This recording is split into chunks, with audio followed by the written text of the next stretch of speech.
You go down, doesn't matter, I just bring you back up. I ain't gonna res you. I'm not resing you. Kill.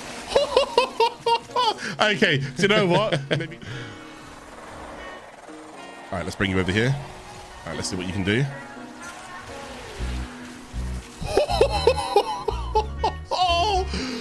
See those guys? Kill them. And boy, did he kill him. Yeah, I'm definitely going to enjoy this new build. I love seeing the Prismatic on it. Yo, what it do, guys, and welcome back to another video. Now, in today's video, we're going to be taking a closer look at the Warframe Citrine, and in the Warframe Ironweaver update, she got a brand new deluxe skin, but she also got a brand new Augment that you can go and see here on screen. Now, this Augment is definitely going to go ahead and spice up the ability because it's one that we've not really seen before. It's going to synergize and cross over with free roaming companions. So without further ado, let's go ahead and just jump straight into a build and explain everything with timestamps underneath. All right, so let's go and start with the Citrine builds. We're going to start things off again with the Augment. So we go ahead and see that Prismatic Gem Augment, the gem now attaches to your free moving companion. So instead of it being stationary, it's now going to go to follow and be on top of your companion at all times. Now the passive does go and give an extra 50% gem duration. I guess that's to make up for the fact that sometimes your companion is a little bit, you know, uncoordinated with where you want it to go. So to go ahead and make up for it, they're going to go and give you some extra free duration. All right, now you cannot scale that duration in any way. That added duration is right at the very bottom here. It's just 50%. All right, it doesn't scale any further with any ability duration or any ability strength or anything else like that.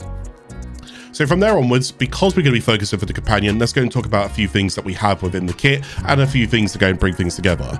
So to go and start off with, because it's going to be a prismatic gem oriented and very centered thing, we're going to go ahead and do everything and anything that can go and buff the prismatic gem. So I want range because I want to go and reach enemies further away. I'm going to want duration because I want this gem to last as long as possible so that I can go ahead and focus on just kind of sitting back, relaxing and letting everything cycle without me having to use a lot of energy and recycling, a lot of energy recycling.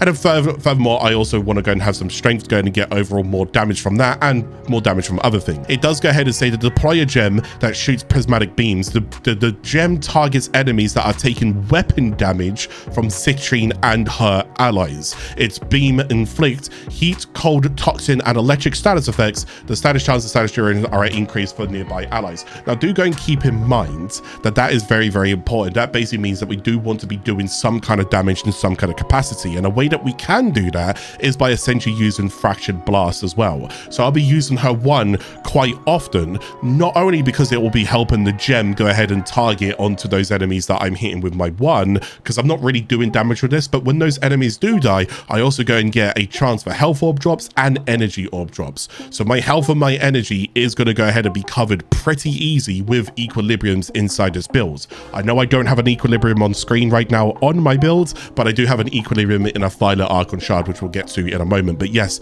equilibrium, this mod here works really, really well. Health pickups give 110% energy pickups give 110% health. So this synergizes with her automatically. If you do not have this on, if you don't have Violet Archon Shards, just consider putting that in there like that, okay?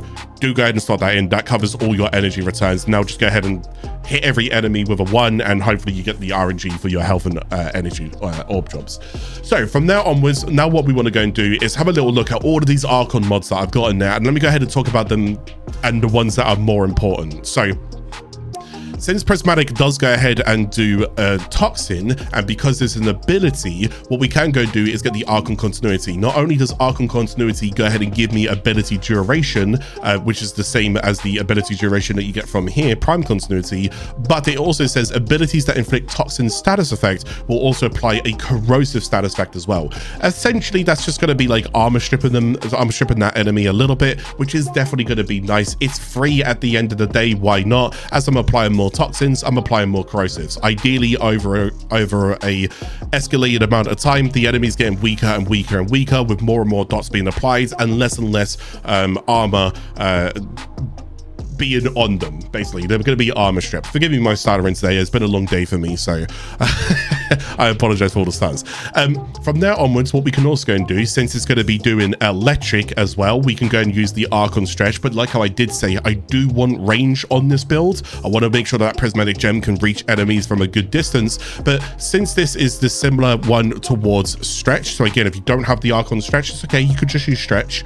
But the Archon stretch, not only does it give us 45% ability range, it says abilities that deal electric damage will also restore energy over time as well. So again, I'm also getting energy back. Again, energy shouldn't be an issue with your first ability, but it's always nice to have a little bit of energy over time ticking on in the background. So you can see how those two can fit in pretty nicely, and they both reward me pretty nicely.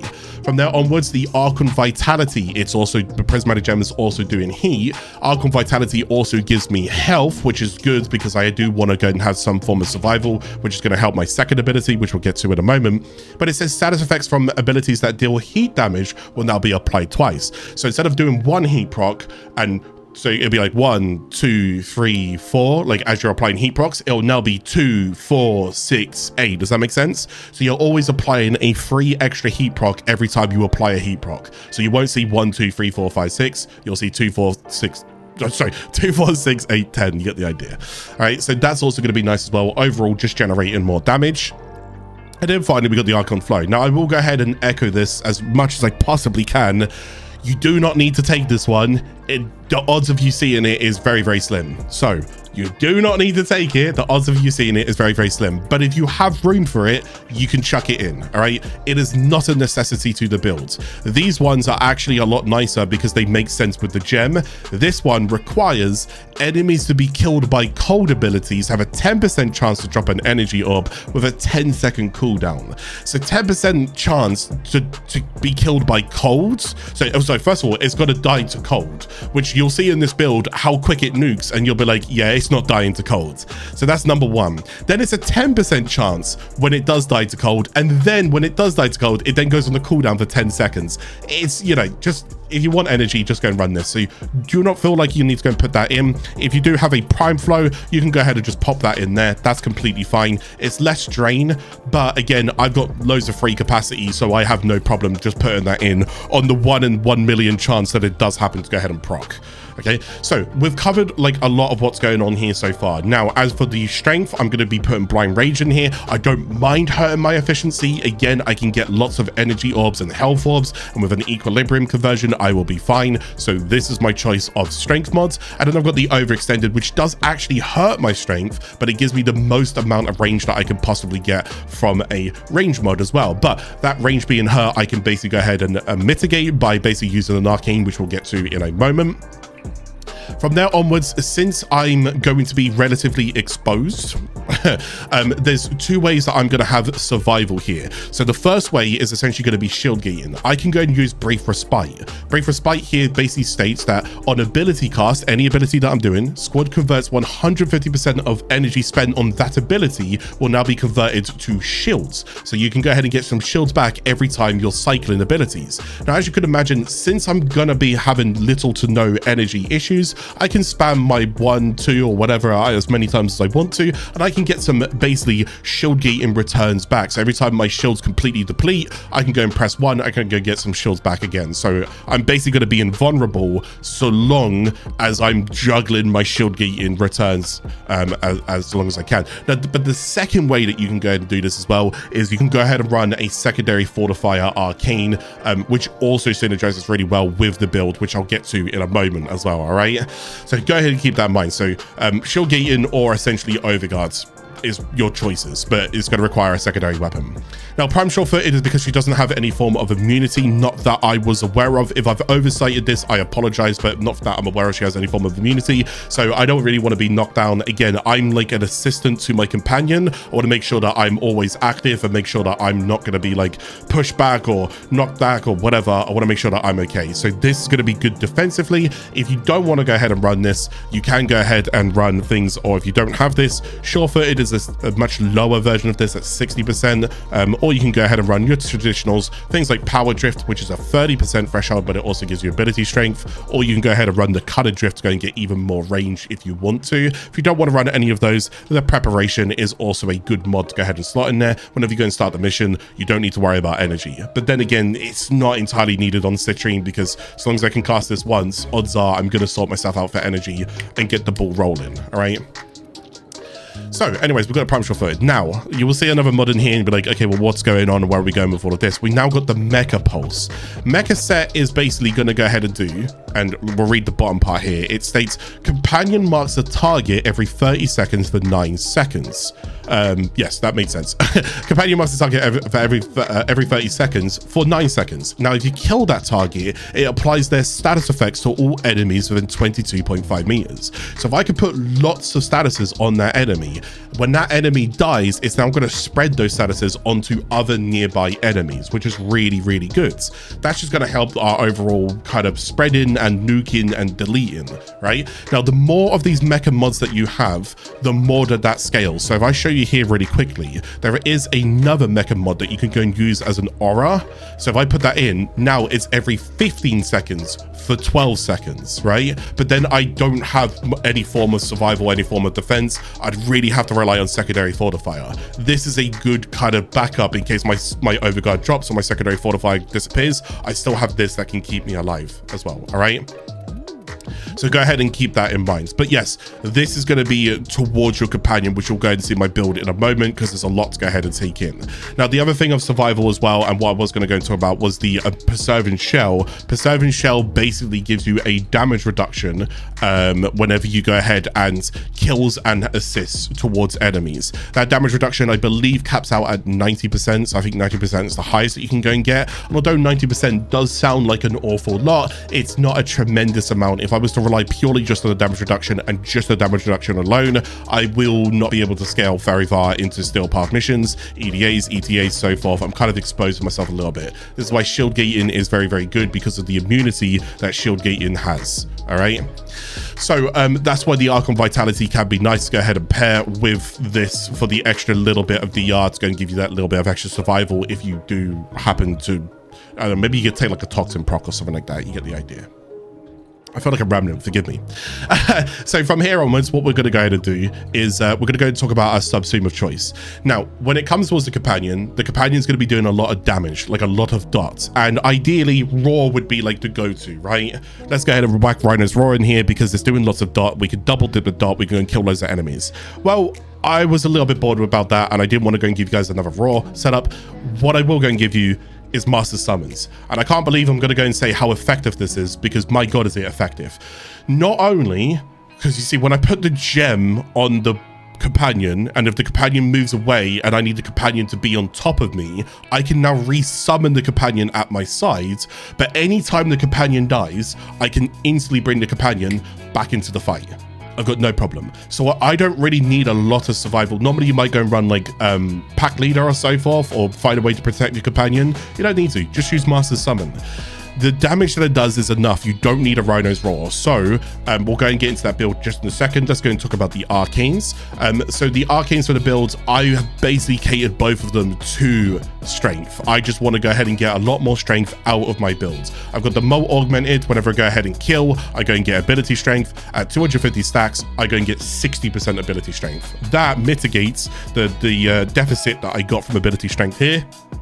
So when this fully scales, I basically have a 90% range for free, right? So we go ahead and completely cancel out that ability, minus ability strength down there. And then I've also got the Arcane Appears. Unique status effects from abilities grant 6% ability strength and 3% ability efficiency. I've forgotten what my actual Appears stacks is on this. I think it's 7. So I'll put it on the screen, because I'll go and test again in a moment. But Editor Me will go and put it on the screen for you, all right? But you can go ahead and get 5 elements from your Prismatic gem alone, because you get 4 plus Toxin does Archon continuity, so that's 5. And then I believe you can also go ahead and get the impact and slash from Fractured Blast, I believe it is. So that's 7. So I think I get 7 from there. So I actually multiply the ability strength and the ability efficiency. But ideally, it's mostly just the ability strength that I want. As long as I can get over 30%, this is fantastic. I'm in a good spot to go ahead and use this Arcane. So it's going to give me even more strength towards my build, towards my Prismatic Gem, which is going to be better for my companion. So that's a lot to go ahead and take in. Let's go ahead and talk about the Archon Shards and then move straight in towards the companion as well real quickly. So the Archon Shards that I'm using for the build are going to be casting speed. I want to make sure that I can go and get my Prismatic Gem off nice and quick. I want to be able to make sure I can go and recast my Master Summon, although it's not that long of an animation. And I want to be able to make sure I just whip out a Fractured Blast nice and quickly. So same goes with Preserving Shell. All of these abilities, I just want them to be a little bit quicker. And a casting speed shard is going to completely reflect that. So that's why I go and slot it in. Now, I've also got the Talforge Violet Archon Shard. Now, this gives me the Minotaur version. Equilibrium is 110% health conversion and an 110% energy conversion. This is only 30%, but this is more than enough, all right? I will have energy out, and I'll have energy out of the wazoo. Okay, I'll have so much, so I can just use this and keep it like that, all right? Because again, this is going to generate lots of health and energy orbs. I'm going to be constantly collecting them over time.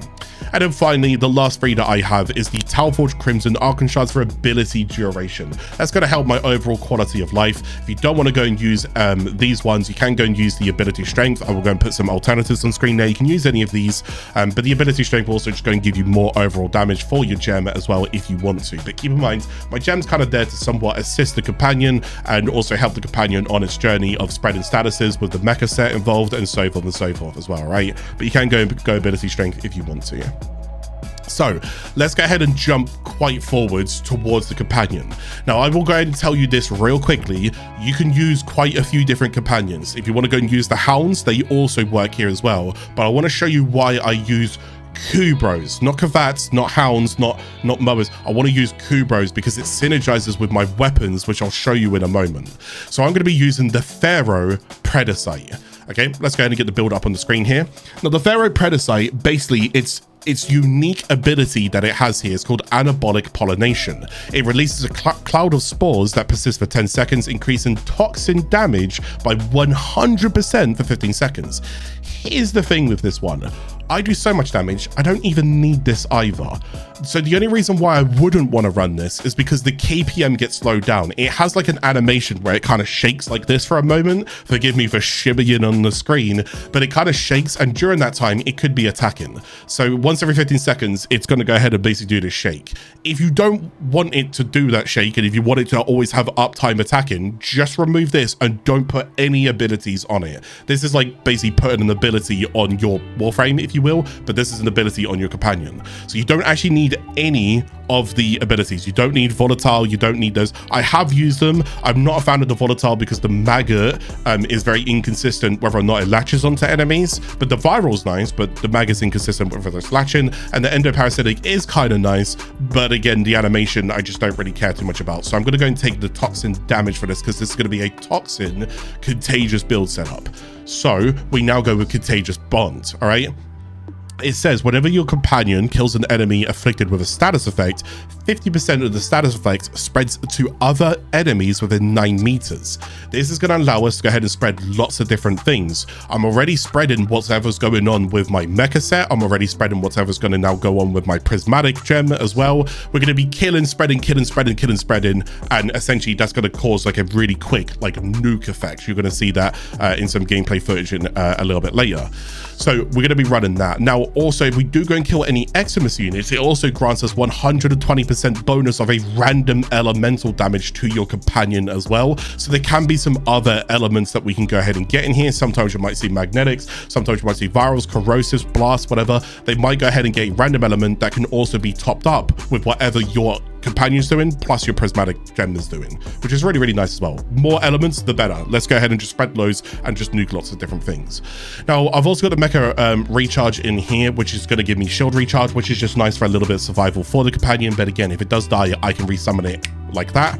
But companion again marks the target. You get the idea. We're going to be using that for the set mod as well. Now I want to go and keep the companion alive as much as I possibly can, so I've mostly gone for a little bit of shield gate inside on it. Calculate redirection, just going to give it as much shields as possible. Again, once it goes down to its health or once it dies, I just go and resummon it.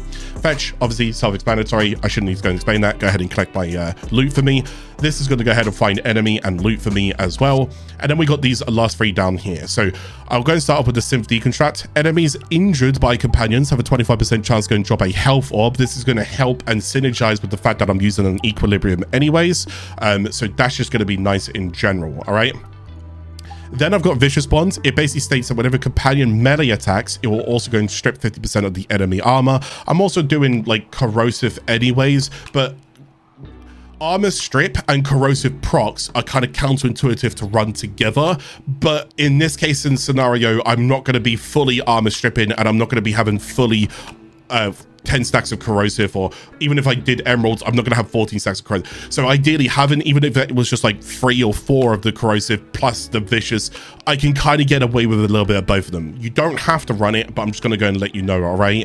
And then finally got the tandem bonds. This basically just says whenever it does a melee hit, it increases my my melee combo, but whenever I heavy attack and hit an enemy with heavy attack, I then consume that melee combo and then go ahead and give it damage. Now I actually have a weapon that the moment I pull it out, it gets a ×6 combo. So essentially it's going to end up giving it, I think it's 180% just melee damage, which is now going to make this even stronger just by me pulling out the weapon, heavy attack an enemy, and then put the weapon away. So for the next 30 seconds, it's got a big buff there as well. You don't have to run that by all means. The necessities here is make sure you got Contagious, make sure you got Momentous, which is really nice. Anabolic is also really nice as well. Get the mecha in here, these two and this, all right? I wouldn't say that these are necessity. So if you want to go ahead and change and interchange these three, you're more than welcome to. Feel free to put in what suits you, okay?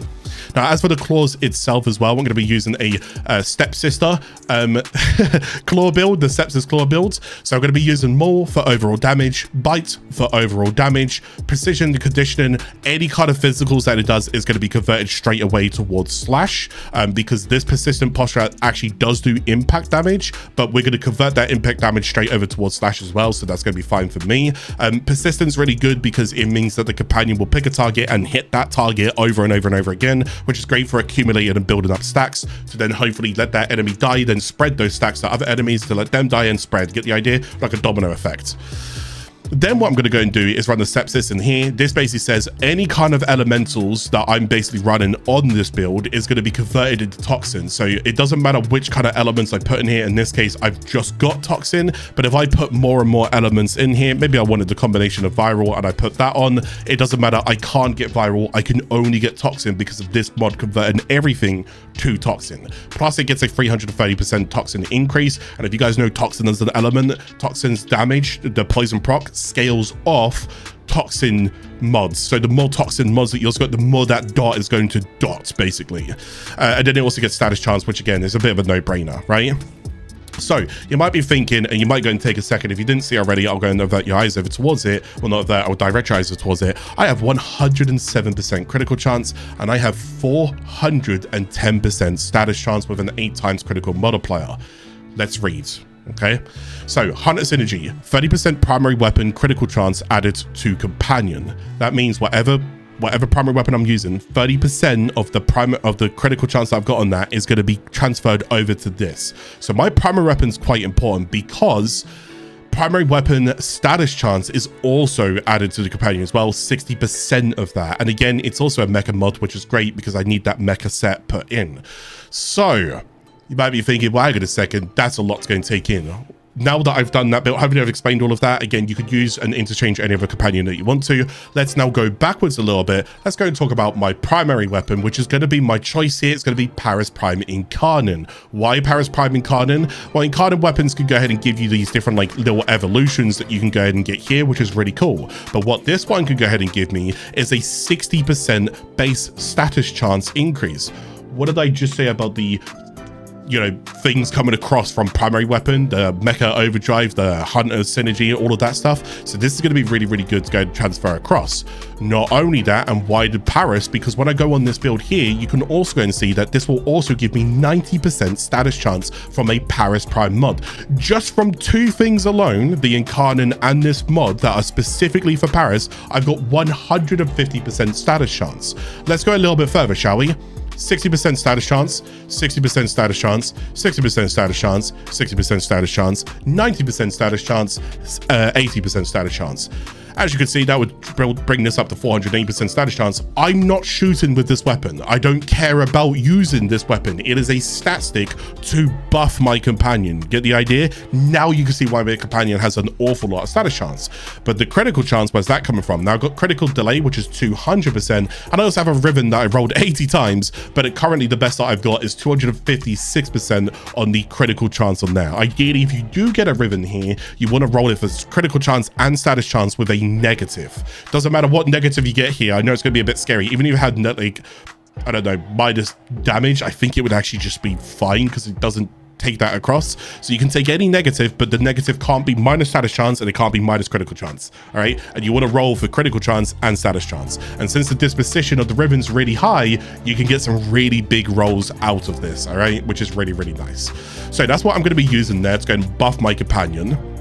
Now I can also buff it in other ways as well. I can also go and use the Grimoire if I want to. And let's go ahead and talk about the Grimoire. I'm going to be using Risk Invocation. Risk Invocation basically means whenever I alt fire, I can go ahead and get an increase to ability duration up to a maximum of 60% whenever I go and hit and accumulate multiple enemies. Now, if I don't want ability duration, or if your ability duration is looking pretty good, you can go for Foam Invocation, which will go and give you ability strength instead. So this becomes a bit of a buffing book that you can now go ahead and use before you activate your next ability or next abilities, because this lasts for 20 seconds, so you've got a good cycle of it as well, right? But furthermore, the secondary fortifier, this is what I was talking about earlier. I'm going to also have to backtrack again in a second, so I hope you guys are keeping up with all this, and I hope you guys are okay. So the secondary fortifier, this basically states that you gain 1 overguard for every 100 damage dealt to an enemy's overguard, and you also go and deal bonus damage to overguard. But secondary fortifier basically generates you overguard for attacking overguard related enemies. So this can be nice, but it doesn't have to be your main forefront, because again, you're mostly letting your companion do all of the work and do all of the killing. It should be killing Eximus units for you, so you shouldn't really typically be seeing them. But if you do want to go and run a weapon that has like a fair bit of like splash AoE on it, something like Epitaph, that can be really nice for you to go and just look towards like a pack of enemies, shoot it a couple of times. Hopefully the AoE hits like an Eximus in the pack and you get some overguard back. You see how you can use that to your advantage there. Should I teach you another little trick here? Since you can be accumulating overguard as your protection and your survival, we can go back towards Citrine really quickly. And if you wanted to, you don't have to go and use Arcane Impetus. You can drop here and you can go and use Arcane Truculence over here. You see, whenever you gain 3,000 or more overguard threshold, you release a 30-meter radial attack that applies max viral stacks, as in it applies 10 stacks of viral onto enemies, which we all know, if you don't know, is 325% damage amplification that you're doing. Now imagine you doing lots and lots of darts that have a damage amplification of 325%.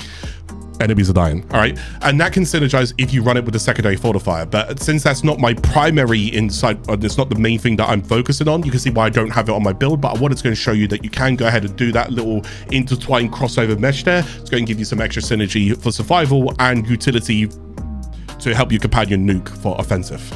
So it covers all the holy trio: offensiveness, utility, and defensiveness. So then we also got the Ceramic Dagger. Now, the Ceramic Dagger doesn't need to be the overall thing that you do go and use. It's just with the tandem bonds, if you remember, it basically consumes, whenever I go and do a heavy attack, it consumes whatever combo count I have. Well, let me show you my build real quickly. So if I go ahead and, again, Hunter Becca set, if I go and show you this mod here, it says because it's a dagger, it can use the, the next mod's the dagger one, but it can go and use the corrupt charge, which gives me 30 initial combo. It means whenever I pull out the weapon, I will have more initial starting combo count on the weapon. Now, if I go and use convert lethality, because it's a dagger, I can also get an extra 16 initial combo. What if I had a Riven and I rolled the Riven for initial combo? So now I've got initial combo, initial combo, initial combo. But why the Ceramic Dagger? Initial combo. Do you like what we're doing here? There's a lots and lots of like little bit of synergy and so forth. We got more initial combos. So watch this. I'm going to go ahead and just pull the weapon out. Watch in the bottom right. 6 times. All I need to go ahead and do now is heavy attack an enemy, make sure it connects, and as it heavy attacks and connects on the enemy, tandem bond then goes ahead and scales the damage to your companion off of that. And I can do that every single time I pull the weapon out, and then once I've heavy attacked, it rebuilds itself again with initial combo. So that's a very niche kind of scenario. I don't expect you guys are going to have that set up. So if you do want to, if you want to go and use other things, you can go and use things like Praedos. You can go and use it for the parkour velocity if you want to. This allows you to go and just jump around a little bit more and get a butter jump and so forth a little bit quicker. You can also go and use that. Or if you are using secondary weapon with lots of like fire rate and stuff like that and so forth, you can also go and use the Furex as well. And the Furex has a mod called Amalgam Furex body count, which allows you to get a 45% secondary fire rate to your secondary weapons, which is a really nice thing to go and get there as well. So again, that can also help you with the secondary Fortifier to go ahead and build up, and lots of synergy. I really hope I'm not I feel like I'm rambling this video. I am so sorry. Right. Now, as for the focus schools, we are going to be using my favorite focus school, which is going to be Madarai. I'm going to be using it for the sling strength. This allows me to go and chain my slings into the ground, and then after I'm done chaining, I go and get 40%. I'm going to get 40% ability strength for 20 seconds. This just helps my prismatic gems go and get a little bit more damage and so forth, which is just overall nice. All right. Then also up here, I've got the power transfer. As I'm doing all my slinging and moving from operator back to Warframe, I also going to get 50% cast speed. That's also nice. And then if I do happen to die, and if I do happen to go down, it's not the end of the world. I can go and use Void Strike when I'm in my last gasp over here. So I can go and use Void Strike. It will consume all my operator consume all my operator energy, and however much it consumes, I can get up to 1000% damage. So you deal 10% for each additional percentage of thing. So if you have 100%, you're going to get 1000% damage, and I'll be in my last gasp. So if I go and kill 3 enemies in my last gasp, I can go ahead and revive myself and get myself back into the fight, which is just really nice. So I don't have to go through like, hey, somebody res me or something like that. You know, I can go ahead and just keep myself rolling. I go down, doesn't matter. I'll get myself back up. All right. So that was a lot to go ahead and go over there. You can see how there's a lot of synergy and a lot how things go mesh and so forth together. I'm going to go and show you just a real quick live demo right now, so you guys get like a rough idea of how the build is working and what's going on. This that you see here is the anabolic pollination. Okay, in case you're wondering what that is, that's him doing the anabolic pollination. And then what I'm going to go and do is I'm just going to go ahead and quickly dash in towards the grounds. I'm going to go ahead and shoot my book off towards them. I'm going to go ahead and now look for all my buffs. There is the wrist invocation. There is the sling strength. I'm now going to go and press 3. That is my gem now on my companion, which is now scaled from all of the extra buffs that I've now got. You can see all of those numbers have gone up. And now what I'm going to go and do is to start walking over towards the enemies. I'm going to press 1 so that my prismatic gem starts hitting different enemies. He's going to go ahead and just jump on one of them. And as he jumps on one of them, bada bing, bada boom, die. That is it, all right? That is ideal. And if he goes too far away, come back to me, okay? If he's like, oh, he's all the way over there, like, oh God, I need you over here, summon him in front of me, okay? If he dies, bring it back into the fight. You're not allowed to die. You're my kills. I need you to stay alive. You get the idea? That's where the master summon comes in and so forth. Besides from that, keep the second up, get lots of kills, lots of assists with it, and you should be good to go. If you need to go and use secondary Fortifier for your secondary weapon, please go ahead and do so and protect yourself with overcards. Let's go ahead and get some gameplay up on the screen, and as you can go and see, hopefully with the demo there, that you guys will be able to understand what is now going on. It's a little bit of a unique build. I don't think it's something that I think a lot of people will overly like. Some people like killing themselves, but if you're a person out there or a player out there who really wants to go ahead and get that like huntress kind of feel or hunter type feel, where you play with a beast companion and it's killing everything and you're like semi-supporting it and looking after it, then this actually synergizes really, really well for that theme, that like huntress type theme, beast companion theme, which is what I really like, which is why I really like the master summon being in here. I didn't think it would work, but after seeing how much damage it does, you really don't need things like Rhino's Roar or other damage and buff related ones. You can just basically rely on the Contagious bond, the monk mecha set and the Prismatic gem combination of everything all combined together. Now what you need to go and do is just make sure that you yourself can survive, so look after yourself, overguards, shield gains, whatever you need, positioning in general, and besides from that you should be good to go. I will go and say that sometimes maybe if the spreading or the damage isn't lined up with an acolyte appearing, the acolyte might take a little bit longer for you to kill with your companion. So if you do want to go ahead and maybe bring a different weapon to go ahead and kill the acolyte yourself, just so that you can go and let your companion focus on Eximus units and hordes and so forth, that would also be fine as well, right? Maybe acolytes might be able to slip under the radar here and kind of like bother you a little bit, especially things like violence, which is going to kind of like counteract your build. All right, besides from that, I'm going to go and bring you guys back here. That was a lot to go over. I really do feel like I've rambled this video, but I'm not going to re-record it, so please give me some words of encouragement. I'm up in my head right now. I really do hope you enjoyed today's video, and I hope you enjoyed this build as well. All right, thank you guys so much for watching. If you did go and enjoy it, please go and leave a like. It means a lot to me that people do enjoy what I go ahead and publish and push out there. If you think someone else out there would go and enjoy a build like this, please go and share the video with a friend or a community, clan member, website, whatever it may be. You have my permission to go and share it around, and I'll be very grateful if you do. And as always, if you guys are new to the channel today, consider subscribing to the channel by hitting that sub button. But thank you guys so much for watching. I will catch you guys again in the next video. Take it easy, everyone. Bye bye.